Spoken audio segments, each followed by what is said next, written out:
Hi everybody, this is Dino Chris from Prehistoric Facts. This is an answering questions episode, so let's actually get right to it. Alright, Mike from Beaverton, Oregon. Hi Chris, I love your videos. Keep up the great work. Thank you, I appreciate that. Ceratosaurus had a row of bony plate that run down its spine. Did these plates offer much protection, or were they mainly for show? And do you think it competed with Allosaurus? Thanks for your time. Yeah, I'm glad to take time to actually answer your questions here, Mike, and I appreciate the courtesy there. All right, with Ceratosaurus actually having those bony plates along its spine, a lot of artist renditions are actually showing Ceratosaurus having these kind of like bony scutes on its back. Now, were they actually part of the skeleton? Not a lot of evidence is supporting this, but even though I think maybe since it is a primitive dinosaur, considering that it has the four-fingered hands, it doesn't really have a very strong skeleton, and also has the nose horn and the hornlets above its eyes. I would say it would probably be. I would say it's somewhat of protection. I mean, you could say it was somewhat part of protection. Because, I mean, if you look at monitor lizards today, they have bone underneath their scales because it's kind of like a suit of armor. Basically, it's kind of like chainmail for a knight, basically. It's kind of preventing like teeth and claws to dig in pretty deep. But even though they probably could be for show, but I think more of the nose horn and the hornlets are mainly for show. And did it compete with Allosaurus? Here I actually have models of a Ceratosaurus skull here in my left hand and an Allosaurus skull in my right hand. Now when we look at these two, you actually kind of see that they're very different, of course. One is a bit smaller and the other one is a bit bigger. It's because Allosaurus was bigger than Ceratosaurus. Now, did these two ever come in contact with one another? Probably so. Probably for territorial disputes and maybe food. But even though, when you look at the fossil record of the Morrison Formation, you actually see that less and less Ceratosaurus specimens are actually being found, and then basically you got more and more Allosaurus. And that's pretty much showing that Allosaurus was more common than Ceratosaurus. Now, I think Ceratosaurus probably preyed on would have actually hunted different types of prey than Allosaurus. Ceratosaurus having these weaker blade-like teeth, and also not very strong skeleton, which suggests that it was not really designed for full-on combat. It would actually be more of like a bite and get away type of dinosaur. So I would say it would actually be going after like some of the smaller dinosaurs, like Nelia, Dryosaurus, maybe some juvenile dinosaurs of like some juveniles of sauropods, probably sauropods that are probably juvenile sauropods that are probably the size of like say a small car, and you would actually probably go with juvenile stegosaurs as well, probably juveniles that are probably maybe like a couple years old. And of course with Allosaurus would have actually been preying on bigger dinosaurs, probably nearly full-grown stegosaurs, probably some of the bigger sauropods, probably like Camarasaurus, Apatosaurus, Diplodocus, Brontosaurus. Probably not as much of Brachiosaurus. Probably would have actually gone after the juveniles of Brachiosaurus. So I would say it did compete in a small sense. If there was a drought, I would say these two would be in full-on combat. But even though I would actually say that Allosaurus would actually get the better of a doubt because it's got a bigger brain, and also would have actually been able to use its speed a lot better than what Ceratosaurus would have actually done. But even though Ceratosaurus being a lightweight could actually be a little bit agile, but even though what the brain actually says that it could actually not be as fast. So, but even though it could be fast for a short period of time, but Allosaurus would have actually probably would have actually gotten the better of a doubt in terms of this. If you were betting a fight between Ceratosaurus and Allosaurus, Allosaurus would probably win the battle a lot easier than Ceratosaurus could. But even though Ceratosaurus could have put up a good fight, but even probably get a couple wounds on the Allosaurus, but even though Allosaurus would have actually just delivered bigger blows, like because it's got the big three-fingered hand claws, and then pretty much it's probably got a stronger bite force than Ceratosaurus too. So Allosaurus would have actually have done a lot more damage than what Ceratosaurus could have done. So would Ceratosaurus compete with Allosaurus? In a small sense, probably not as much, but it's only probably for environmental issues, or otherwise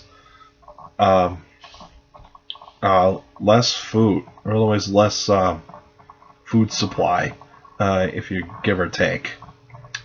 All right, Brendan from Morris, New York. Do you think it's possible meat-eating and plant-eating dinosaurs could make good pets? I would say that the plant-eating dinosaurs would have actually been really good pets, especially the small to medium-sized plant-eating dinosaurs. The sauropod, I would say forget it, because basically it's that where you're going to put it, especially if you actually don't have, if you're just living in the suburban area. I mean, I would say that you don't get a sauropod, you don't get a stegosaurus, you don't get an ankylosaur. I would actually stick with the smaller to medium-sized dinosaurs. Probably say the herbivores I would like as a pet. Probably maybe say a Leonosaura, or otherwise maybe a Dryosaurus. Those kinds of dinosaurs.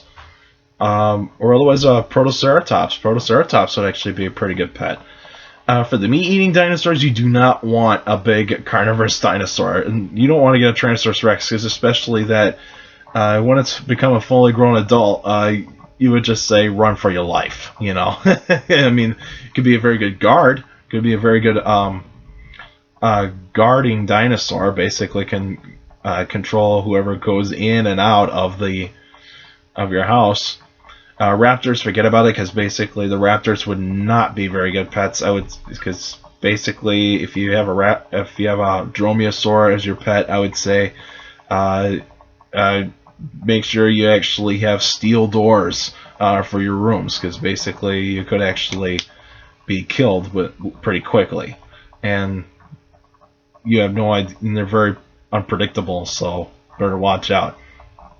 I'd say some of the meat-eating dinosaurs that I actually like as pets is probably like Coelophysis, Compsognathus, or otherwise maybe Troodon. Troodon might be a pretty good pet. I mean, you never know, because Troodons were probably not as aggressive as the Dromaeosaurs. So I would actually say that the Troodon, Coelophysis, and Compsognathus would actually be very good pets, considering that they're smaller in size and you don't have to really feed them a whole big honking meal. Like, you don't need to give them a cow to feed on and that sort of thing. Basically the large dinosaurs, I would not have a pet. I mean, I would have loved to have a pet Tyrannosaurus Rex, but even though I would just use it for like scientific purposes, not really for showing off to people, like say, hey, this is my pet Tyrannosaurus Rex, his name is Arthur or something like that. I mean, I would not do that, because especially I don't want a Tyrannosaurus Rex eating my family and friends. You know. And also with the really big armored dinosaurs, I would say don't get too close, or otherwise if you do startle it, I would say make sure you actually just get away from the tails. Alright, that's it for now. And but even though, I'm actually going to show you a few things. Because today I got the chance to go down to a rock and gem show that was in my hometown. And I'm going to show you some things that I actually got here. First thing here is a piece of lava from Hawaii. So this is a really cool thing to actually have. If you want to collect anything that's actually from Hawaii, try to find lava that is actually this hard, basically, and it's very dense. So you can actually feel the density of this lava, and it's pretty cool. I'm pretty much guessing this is from an lava. Basically, is more rockier and is pretty rocky and slow moving type of lava, and it causes more damage. Pahoehoe is actually more of the pillowy, smooth flowing type of lava, and so. But even though something from is really cool. And I got a couple minerals here too. Here's a piece of calcite. And a really cool thing that you can actually do with calcite is actually if you have hydrochloric acid, but even though be careful with that, especially that it is very dangerous. Do not get it on your clothes, because otherwise it would actually make some pretty ugly colors, especially on your jeans or on your shirts. And also make sure you wash your hands after you use it, because basically if you're going to eat any food, make sure you wash your hands from the hydrochloric acid. But even though if you put a drop of hydrochloric acid, you would actually see a chemical reaction from calcite, because calcite is actually calcium carbonate, and so this, because you see with hydrochloric acid, it fizzes. You can see the bubbling and all that kind of stuff, and that creates carbon dioxide. So it's pretty cool to have, and kind of fun to play around with as well. And a really cool mineral that I like to have here. I haven't had this. I never got this mineral until now, and basically, here's some azurite. Azurite is the blue. Azurite is blue colored, and it's a copper-based mineral. And so that's why it's kind of this color, basically. But there's also malachite. Malachite's a green type of green-colored mineral. But even though it can get confused with other green minerals that are copper-based. And of course, I guess there's some hematite on this as well. But even though I like to actually use the little tile that I actually have for mineralogy, and actually see if it actually does actually create like a brownish red type of streak. But also, and another thing I actually got here, and I'm very passionate about fossils, and I actually love collecting fossils. So here is actually a piece of a titanosaur egg from South America, and basically because basically I love feeling the texture of the egg, and that is really, really cool to actually feel the texture of a dinosaur egg. And considering this is from Argentina, it's pretty cool to have, and really good piece for a collection for fossils. So if any of you go out to a rock and gem show, check out all the stuff that they actually have there.